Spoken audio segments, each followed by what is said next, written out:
আমার husband broiler মুরগিটা তেমন পছন্দ করে না, তো এই রেসিপিতে করে খাওয়ানোর পর থেকে সে এত বেশি পছন্দ করে আর বুঝতেই পারে না যে ব্রয়লার রান্না করেছি নাকি গরুর মাংস রান্না করেছি।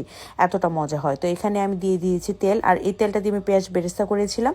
দুটো তেজপাতা দিয়ে আদা রসুন আর পেঁয়াজ বাটা দিয়ে একটু কষিয়ে নিব। এবার চামড়া সহ দিয়েছি ব্রয়লার মুরগিটা, খুব ভালো করে ধুয়ে পরিষ্কার করে নিয়েছি। এবার একটা মশলা বেটে নিব। নিয়েছি এলাচ, দারুচিনি, লবঙ্গ, গোলমরিচ আর জয়ত্রী, এটাকে একটু বেটে নিয়েছি। এবার মুরগিটার সাথে মশলাটাকে খুব ভালোভাবে মিশিয়ে কষিয়ে নিয়েছি 2-3 মিনিট সময়।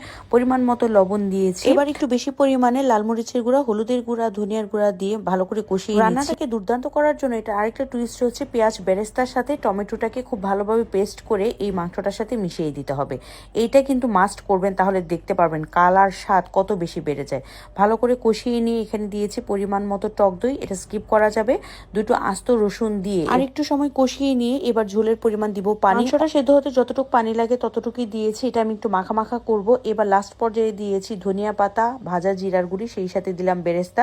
একদম ফ্রেশ ধনিয়া পাতাটা কিন্তু ব্যবহার করতে হবে। কতটা যে দুর্দান্ত হয় এটা খেতে। এভাবে রান্না করলে কালারটা যতটা সুন্দর আসে, এটা খেতে তার থেকেও অনেক বেশি মজাদার হয়।